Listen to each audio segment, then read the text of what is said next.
Today we're going to discuss about the present value of the bonds. Okay, now it is established that the bonds is to be initially measured by means of its fair market value. Yun yung unang-una na measurement talaga ng bonds. Pero may mga pagkakataon na yung yung fair market value is not given immediately doon sa mga problems. So ang gagawin, yun yung problema ng mga estudyante kung hindi mo alam kung paano mag-compute ng fair market value. So sabi ng libro, ang fair market value is it could be or it is equal to its present value. Kaya doon sa present value, mayroon tayong ways kung paano natin yun i-compute ang present value. Okay? Now, all we need to do is first, we need to have yung limang information na gagamitin natin to compute the present value. Ito yung una, yung face value. Yun yung nakastate na value doon sa bonds, sa certificate ng bonds. Ikalawa, yung stated interest rate, yung nakalagay na interest doon talaga sa bond certificate. At saka yung asking na interest rate ng market, which is yung market interest rate natin. At this time, we have 12%. Then, sa mga dates, kailangan natin kung kailan na-issue yung bonds. We have the date issued, January 1, 2026. And on the maturity date of the bond, we have December 31, 2028. So, in here, these are the five that we need para tayo makapag-umpisa ng mag-compute ng present value. Okay, again, yung present value natin, yun na yung magiging fair market value natin to solve our problem kung wala namang ibinigay na present value or market value yung ating problem. So, ito yon. Unang-una, sa pag-compute ng present value, alamin natin yung mga cash flows natin. So, we have yung face value natin. Ito yung babayaran pagdating ng maturity date, 12/31. At saka we have interest na babayaran siya on a yearly basis. Itong 10%. Therefore, yun yung dalawang identify, yung two cash flows na kailangan natin na i-compute yung kanyang present value. So, una, ito yung face value. We call that at acronym as FB na lang para mas madali. 10 million, okay, multiplied by this present value factor, 0.711780 equals to this one. Okay? So, it could be ito given or it could be hindi siya given. Okay. Then, another cash flow, yung interest payment na 1 million which is 10% of the 10 million. So, that is 1 million. Per year, ito yung kanyang present value factor. So, kung mapapansin mo, medyo ang present value factor ng dalawa ay magkakaiba. Okay, dahil yan, it's because yung interest natin ay yearly. Samantala, yung ating face value ay babayaran siya only after the 3 years or at the maturity date, which is December 31, 2028. Okay, now that you are done computing this, then we have this present value for that bonds of 9,519,631, which is ito na din yung kanyang equivalent to fair market value. Okay. Now, that's easy for us na mag-compute dahil given naman po yung ating present value factors ng dalawang type of cash flows. Now, we have to raise this question, paano kung hindi yan given? Paano ba i-compute yung 0.711780 at saka yung 2.40 ng mga present value factors? Isa-isahin natin yan. Okay? Una, ito, paano ba ito na-compute? Okay. Ang computation niyan ay ganito lang. 1, ito ha, una natin. 1 divided by 1 plus 12%, yung interest ng market ang gagamitin natin dito. Okay? Then, yung dalawa, i-raise natin to the number of periods, which is at this time, 3 periods. Okay? Kasi yung number of periods, yun yung katatlong bibilangin yung interest. So, we have 3. Okay, to simplify this formula, we have 1 over 1.12% or 1.12 raised to 3. So, raise natin yan sa 3. That will give us this 0.711780. Yun exactly. To be safe, you need to have an allowance of 6 digit or 6 decimal points before you round off. Okay. Again, this is for the space value. Yung present value naman, para dito sa present value factor, ito yung formula. Okay. Now, kung nakuha mo na ito, ang gagawin mo lang, idugtong mo lang yan dito, itong 0.11780. Yan. 1180, 780, 1 minus 0.11780. Then, yung dalawa is i-divide mo siya sa sa 12%. Okay. Then, you can get this 2.401831. Pwede mo i-try sa calculator mo if you want to test kung tama ba. Okay. So, paano ba ito gagawin sa calculator? Okay. Itong ano na to, pwede mo siyang gagawin sa calculator by, if you're using desktop, okay, kasi yung recommended naman talaga is yung desktop calculator. Ang gagawin mo lang dito is, para makuha ito, una, sa calculator how to work in the calculator. Sa year 1 or sa period 1, i-press mo yung 1 divided by, okay, so mayroon kang dito, divided by 1.12. Okay. Then, after that, again ano lang natin para medyo klaro.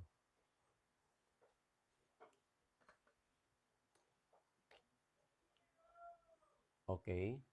Ang gagawin nito, dito na natin i-transfer. Sa calculator, desktop calculator, using desktop calculator,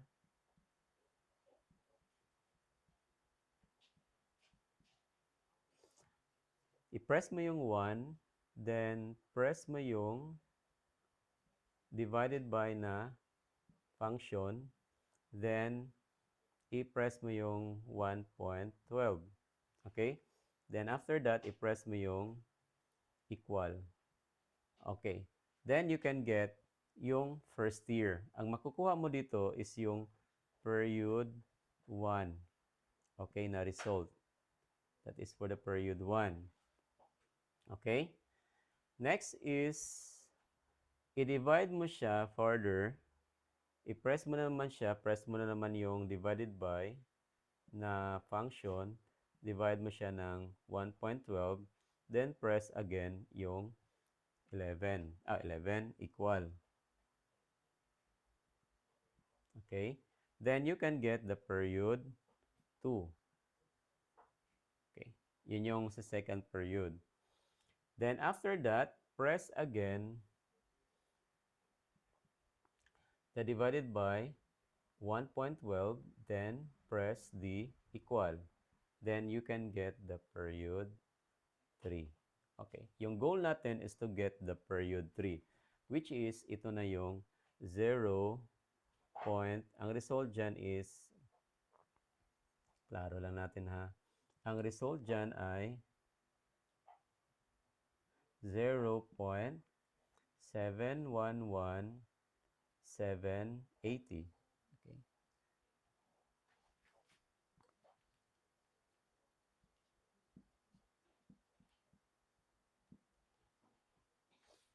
Okay, so that's it. Ngayon, nakuha na natin itong ito sila. Okay? Itong for the face value. Okay. So ito yung ma-apply natin for the third period sa cash flow na mangyayari at the end of the period 3, which is December 31, 2028. Okay. Now let's try to calculate muna kung anong meron dito. Okay. So sa first year, period 1, try to calculate 1 divided by 1.12 equals to 0.892857.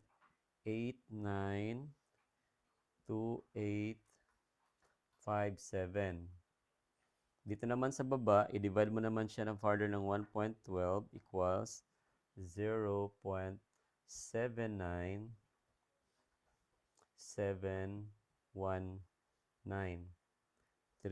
right? Or 194. Okay. Now, having the computation like that, pwede mo siyang i-total para ang result diyan ay ito, present value factor for the interest. So to get the total, basta i-total mo lang yung 0.7 itong 0.89 dito sa itong tatlo, 28, tapos yung 0.711, 780. Okay, then you can get that 2.401831. Okay, i-try mo dyan sa ano mo kung makukuha mo itong na present value factor. Itong present value factor, ito na yung dito. Okay? Okay, now, what's the benefit that you can get from here? Kasi ganito yan. Hindi mo na kailangan dumaan sa ganitong formula para makuha mo yung annuity. All you need to do is to get each of these and get the total, and that's it. Yun na yung ating present value factor for the interest. Para yan sa pangmadalian na pag-compute ng ating present value factor. Okay. Now, para mas madali talaga, ito lang yung gagawin nyo. Okay? Bale, after doing this, yung 1 divided by etc., ilagay mo siya, example ganito. 1 divided by 1.12 equals, okay, 0.89.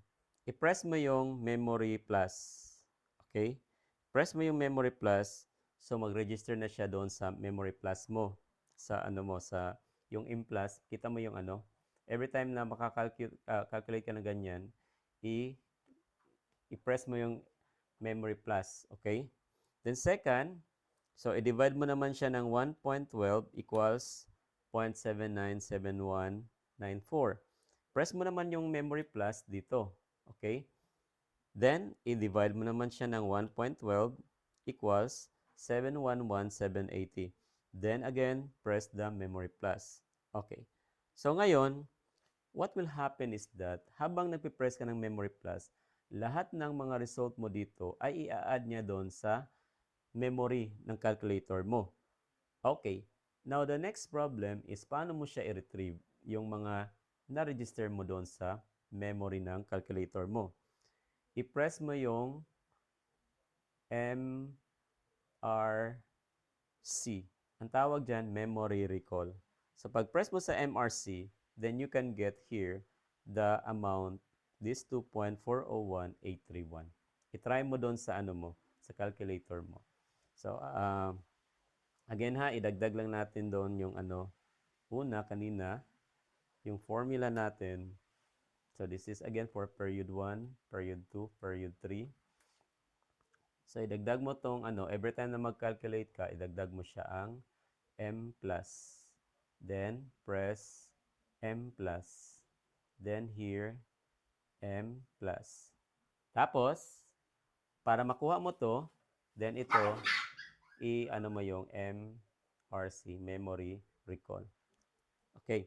Now, precaution lang, kailangan yung memory recall mo is, siya, blanco. Wala nakastore na, doon, na mga, anong tawag dito, na mga amounts sa memory ng calculator mo para, again, magamit mong tama yung memory recall. Kasi kung may nakastore na doon na amounts, ang mangyari, ang result is, iba yung result. Hindi lang ito yung i-add niya, kundi yung iba pang nakastore sa memory ng calculator. Okay, so that's it. Kung calculate using the calculator operation, pagtapos ka na dyan, then very easy for us to calculate the present value of our bonds. Okay, then we can proceed now to the preparation of the amortization table. Okay, now again, just review your video if you want to get the details of this.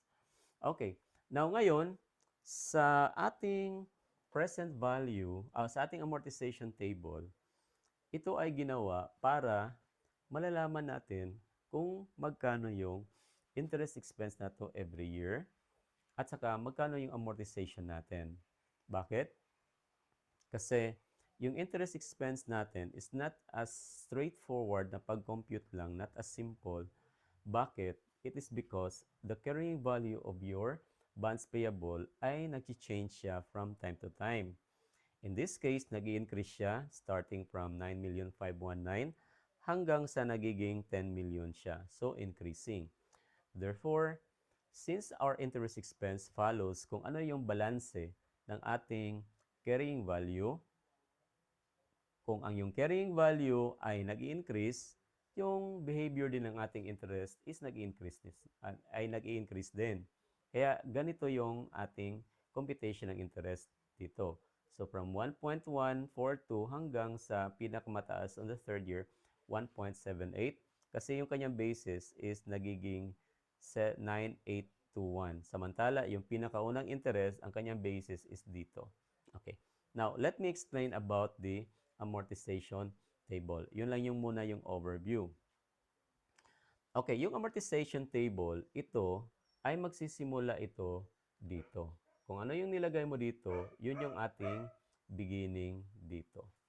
So, beginning is, we're talking about January 1, 2026. Okay, this is our date of issuance.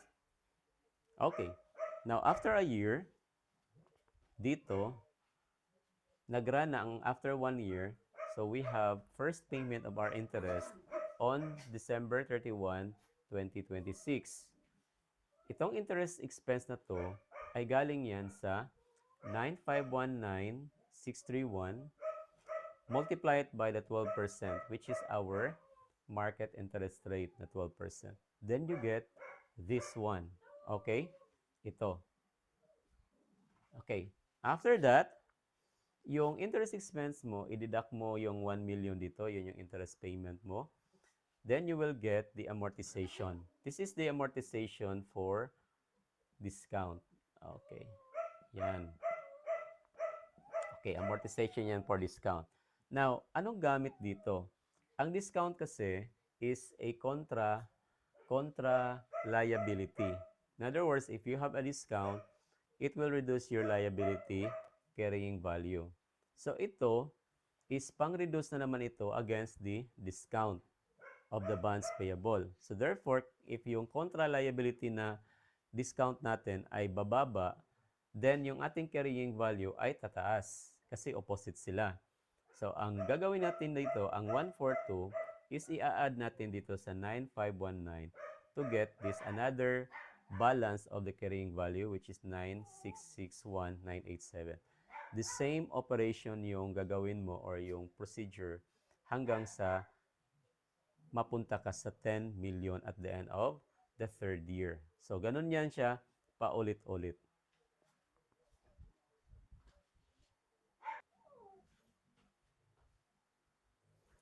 Okay, so again, paano yun kinompute? I-review lang natin sandali ha.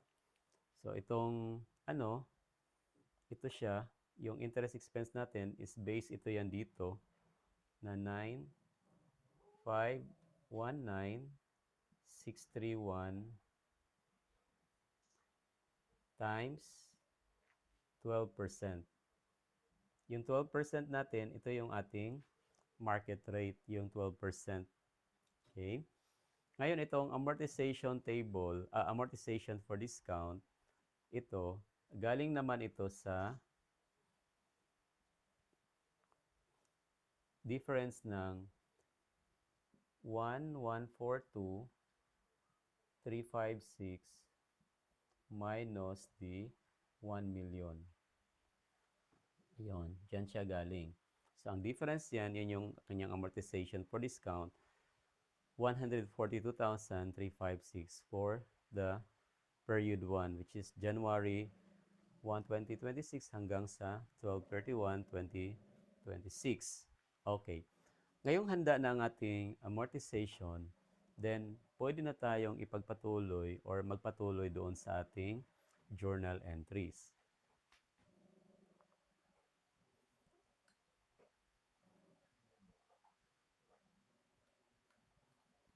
Okay. Now, mayroon tayong tinatawag na initial journal entries, yung pinakaunang journal entry na gagawin natin, which is the date of issuance. Okay, dito, ang date of issuance natin, yun yung January 1, 2026. Okay. This present value na nakalculate natin, ito yung magiging proceeds natin or proceeds po ng ating reporting entity, yung umutang ng borrower doon sa kanyang pag-issue ng notes ng bonds. Okay, so ilalagay natin yan as cash. Diyan, amounting 9,519,631. Okay.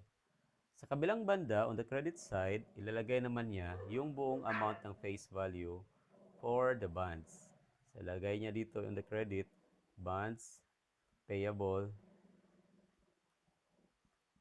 amounting 10 million.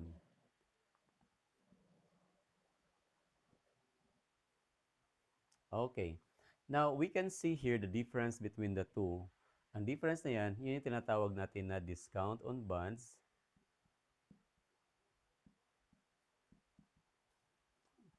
We will use na lang we use na lang BP instead of bonds payable para medyo maikli lang yung pagkasulat. So, to compute the difference, i-calculate nyo lang kung magkano yung difference ng 9,519,631 minus 10 million. Okay, that would be 480,639. And that's it. Mayroon na tayong initial entry for the bonds. So again, ang tawag natin dito is initial entry. This is the date of issuance. Okay. Now we're done. Then the next transaction that we need to journalize is yung pagbayad ng interest. Ito yon. At saka yung recognition of the interest expense. So pwede natin yun silang i-combine na lang para magiging isa lang yung journal entry natin na gagawin itong tatlo. Okay? So una, i-debit natin yung interest expense. But before that, kailan pala ito mangyayari? Anong date ang gagamitin natin? Yung date sa December 31. Okay. December 31, 2026. Ang nangyari lang dito ay yung interest payment natin is nagkataon din na ito din yung ating reporting date, December 31, 2026. So wala masyadong complication pagdating doon sa ating reporting. Okay? So again, i-prepare mo lang natin yung ating entry dito. Unang-una yung interest expense.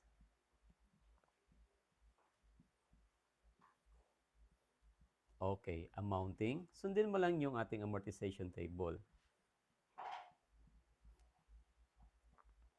1142356. Okay, ikalawa. Mayroon tayong interest payment. Ibig sabihin, gumagamit tayo ng cash. Kung magbabayad tayo, yung ating cash ay nandito sa credit side, amounting 1 million. Okay. At saka, we have amortization table, amortization for the discount. Saan natin ilalagay yan? Ilalagay natin dito sa ating credit side.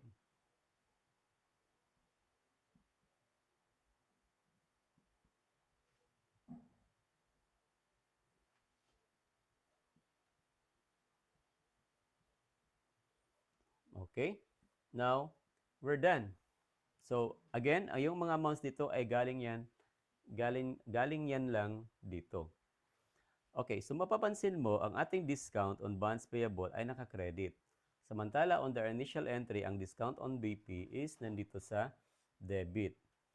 Okay, ang effect niyan dito, ang 142352 is a deduction against this 48639. If we are going to prepare a T-account analysis for the discount on bonds,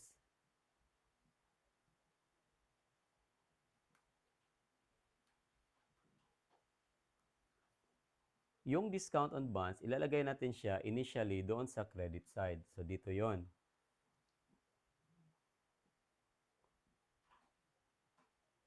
Okay? Now, pagdating sa December 31, nagkaroon siya ng another entry which is naka-credit side na siya. Sorry. Debit side pala ito. Okay, mali.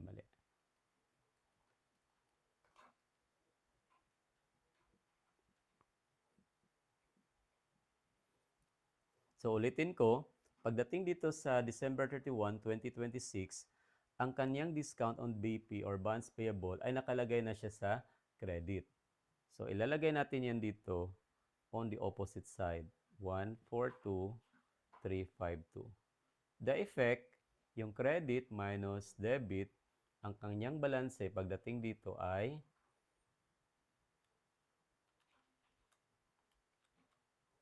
yun, 338,017.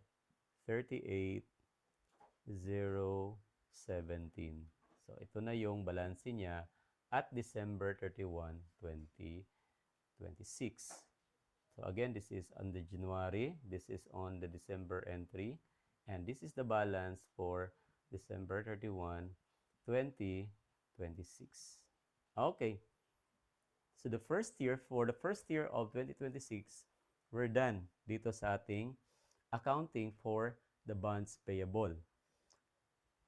So, kung mayroong mga questions regarding kung how much is the interest expense for the year 2026, then ang sagot natin ito, diretsahan. Kung magtatanong how much is our amortization for the year 2026, then ito yung ating sagot, 142,356. Kung mayroon namang tanong sa problem kung magkano yung ating carrying value of the bonds for at the end of 2026, which is December 31, 2026, ang ating sagot ay ito, 961,987. Okay? 9,661,987. So that's how it works pagdating dito. Okay? Kung magtatanong ka kung paano naman yung mga entries pagdating dito sa 12/31/2027, ito na yung ating pro forma entry. Papalitan mo lang yung mga amounts dito. Instead here of using 1142, you have to use 1159,438. Dito naman sa discount, ito naman yung gagamitin mo. Sa cash payment, of course, that is equal every year. So that is always 1 million here every year. So, yun lang ang gagawin hanggang sa matapos.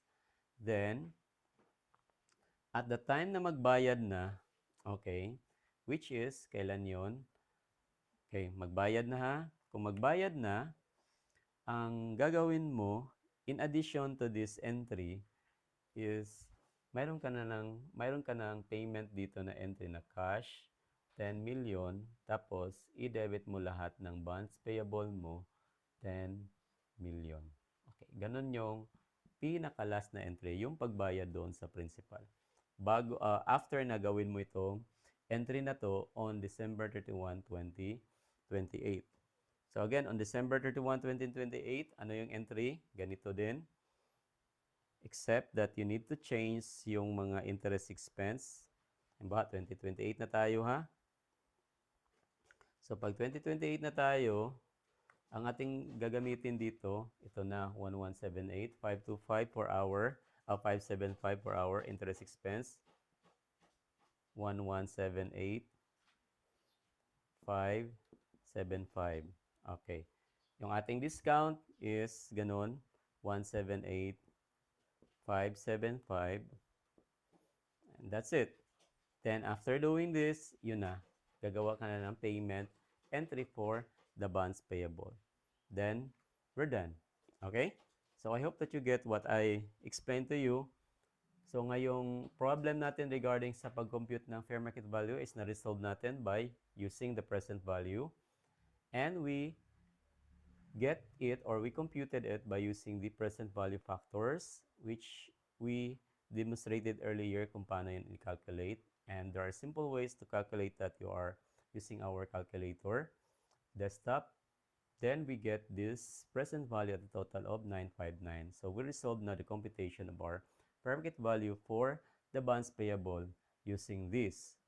Then following that, there are a lot of transactions like the payment of the interest at saka yung recognition of the interest expense, and then yung amortization for the discount, which we cannot do that. Hindi yan pwede nating magawa kung hindi tayo gagawa ng amortization table. Dito natin yan makukuha lahat ng information na ilalagay natin sa mga journal entries natin on the next 3 years. Kasi yung life ng ating bonds payable is 3 years. Kung makikita mo, magsisimula siya sa January 1, 2026 at mag-i-end siya doon sa December 31, 2028.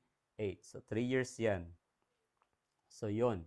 The last entry that we do, na gagawin natin is yung adjustment for the interest expense, or at saka yung bayad ng ating interest at saka yung amortization for the discount on bonds payable.